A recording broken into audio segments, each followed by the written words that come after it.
We went an extended period of time, Charean, between occasions where we heard from Cowboys owner Jerry Jones. It was the draft and then a week or two into training camp, and it sparked a lot of concern, speculation, discussion. Where is Jerry during all of these important issues that came up over the course of the summer? Well, he's now back onto his twice per week schedule of calling into 105.3 The Fan in Dallas. That's something that has generated headlines and posts that we could write at profootballtalk.com for years now.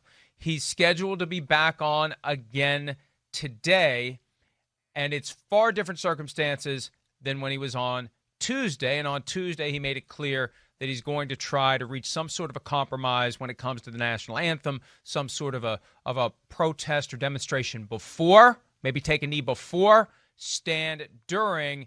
And Chris and I spent a lot of time on Wednesday saying that just doesn't mesh with the messages coming from the commissioner that there should be full and complete support of the players who choose to protest during the anthem. Now, Stephen Jones, the COO of the Cowboys, makes regular appearances on 105.3 The Fan in Dallas. He was on yesterday, Charean, and he was asked whether he agrees with Roger Goodell's blanket thoughts on support for players who kneel and remorse toward Colin Kaepernick. Here's what Stephen Jones had to say in response to that. This week, the commissioner said the NFL was wrong for not listening to Colin Kaepernick and other players earlier. Do you guys agree with that? I'm not going to comment on that at this point. I mean, obviously, I have respect for what everybody has to say about any of these situations. Everybody has their own way of getting their hands around it. It's obviously a big challenge, and as I said, every organization, every office, every place looks at it a little different, including whether you're the NFL or you're an individual club. Everybody has their views on different things. So certainly have respect for everybody's opinions and views, but probably as far as I'd go with that. Hey, Charean, this is one of those examples where if the answer is anything other than yes, the answer is no. And Stephen Jones said enough to make it clear that they don't agree with the commissioner on this. And this idea that the individual clubs are separate and apart from the league, this just gets back to the point we were making the other day. If the commissioner cannot or will not make that phone call to Stephen and or Jerry and say, this is the way we do things here, guys, then they may as well scrape Roger Goodell's name off of the football and put Jerry Jones' signature on it instead, because he's the guy who's in charge, not Roger Goodell.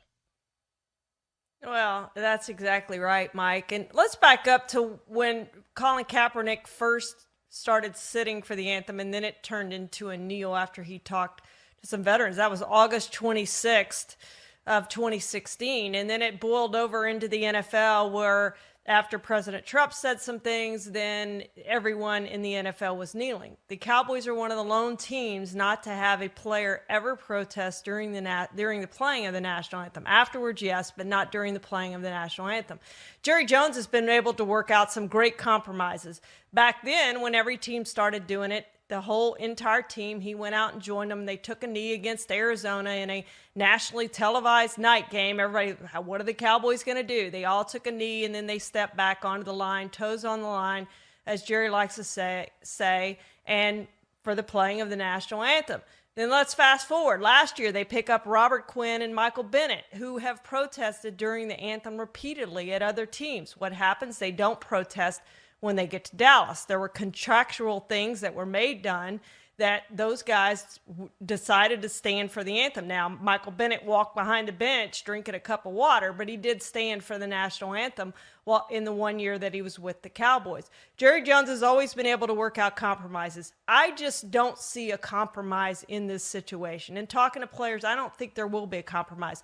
The one thing he has working for him is Dak Prescott and Ezekiel Elliott have always followed Jerry, and they have agreed to stand on that line, and they are the team leaders. But Don Terry Poe has already said, I am kneeling for the national anthem. I don't care what the rest of my teammates do. So it's going to be interesting to see what kind of compromise Jerry thinks he's going to get out of this. Yeah, and this is the guy who likes to throw his arm around a player and get a player to see things his way. It was a big story last year when it comes to contracts because Ezekiel Elliott held the Cowboys at arm's length as long as he could and held out for the best deal he could get. And it's still an issue as it relates to Dak Prescott because I think we all thought there was a chance when they got closer and closer to July 15, Jerry Jones was going to have that heart-to-heart directly with Dak to get Dak to see it his way and agree to whatever their best offer was. And I think he believes he can do that with anyone, that he can essentially sweet-talk anyone into seeing it his way and realizing that his way should be their way.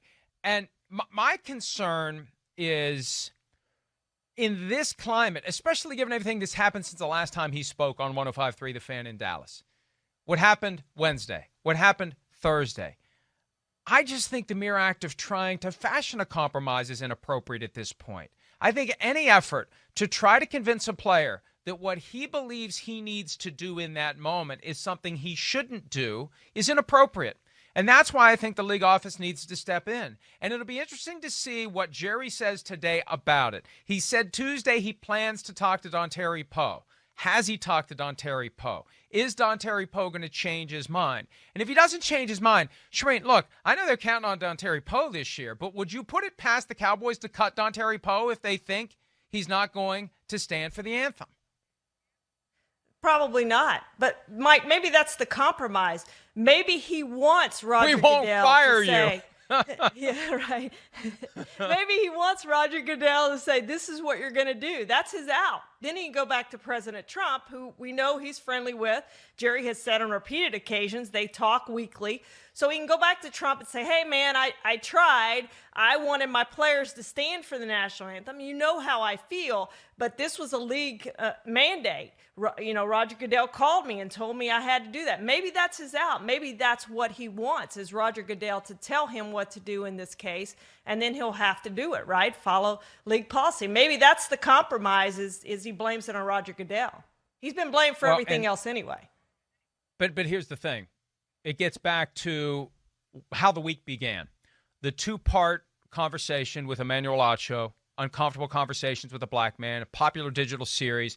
The NFL, after part one, sent out the email internally suggesting that all employees watch part two, and here's the link to part one, and they retweeted both parts of it, and they kind of took a victory lap over this conversation that Roger Goodell had with Emmanuel Acho. And then came the postscript from Jim Trotter, who works for the NFL and was on NFL Network, saying, I'm not quite sure how uncomfortable this conversation really was. There are more questions that need to be answered. And one of the things Jim Trotter brought up, the connection between Goodell and his father who stood up to the president when it came to the Vietnam War all those years ago. Is the commissioner willing to stand up to this president? And if Jerry moves the pieces on the chessboard to put the commissioner in that spot, will he do it? And right now, the next move on that chessboard is the commissioner saying to the Cowboys, and I asked the league about this 2 days ago, no comment, right? And just because they say no comment doesn't mean they're not doing anything. What's happening behind the scenes to get Jerry to stand down?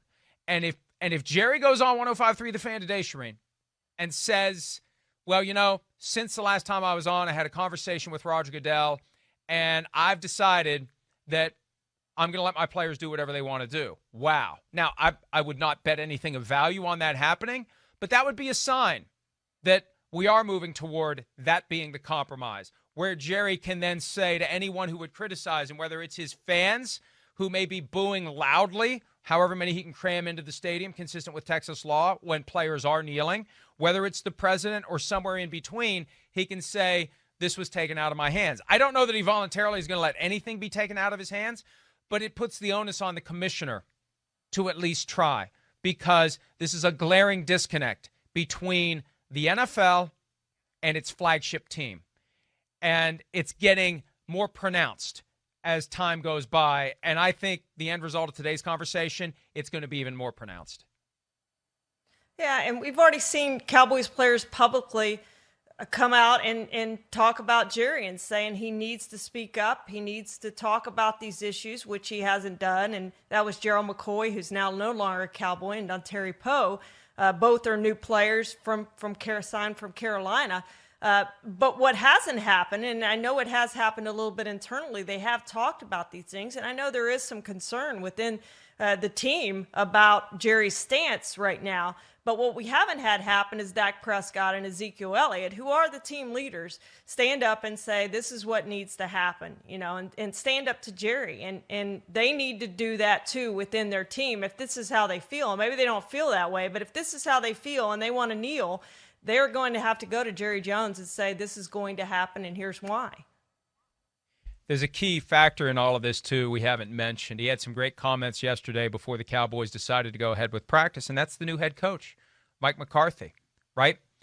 At some point, does Mike McCarthy say tactfully and politely, at least as tactfully and politely as someone from Western Pennsylvania can say, and I grew up close to Western Pennsylvania, and I have some of that lack of tact and diplomacy, does he say, hey, this is my team. You hired me to coach this team. This is my locker room. This is my team. I know what's going to get my guys ready to win football games. And if you want to win football games, you need to back off. And you need to let me deal with them. And you need to let them decide how they're going to deal with the national anthem, because what you're doing is counterproductive. It's not going to help me do what you've hired me to do. Now, look, I don't know that conversation happens either, but there is a guy who's in position to basically say to Jerry and or Steven, back off. Now, he signed onto the job knowing that they're not inclined to back off, but maybe this is an issue, and maybe this is the first test of Mike McCarthy as coach of the Cowboys, to protect his players from Jerry Jones, to insulate them from Jerry Jones, and to say to Jerry Jones, this is my team, not your team, at least once we go out onto the field to play a game. Yeah, and they are still in the honeymoon period for sure, because they haven't had that first loss. So Mike McCarthy does still have Jerry's ear. And if this is an issue that becomes important within the locker room, that some guys do want to kneel, it might have to be Mike McCarthy who goes to Jerry and says, this is going to happen or you're going to lose this football team, and this is what we need to have done. And at that point, it does change. So I'm going to be very curious on what the quote-unquote compromise or what Jerry comes up with or how this plays out, because there's a lot of ways this thing could go right now. They could completely lose this locker room, and a really good team could have a really bad season on this one issue. I do think their season hinges on what happens over these next couple of weeks. And Charean, it shouldn't fall on Mike McCarthy. It shouldn't fall on any of the players. And I don't want to harp on this excessively, but to the extent that the league believes that the Roger Goodell interview with Emmanuel Acho was in some way something that we should look to and say, that's an impressive conversation.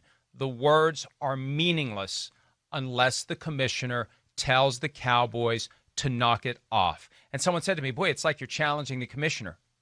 I am.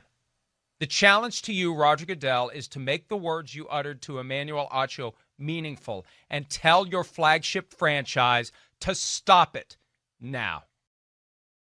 Hi, I'm Mike Tirico, and thanks for watching. Make sure to hit subscribe for the latest news and highlights from NBC Sports.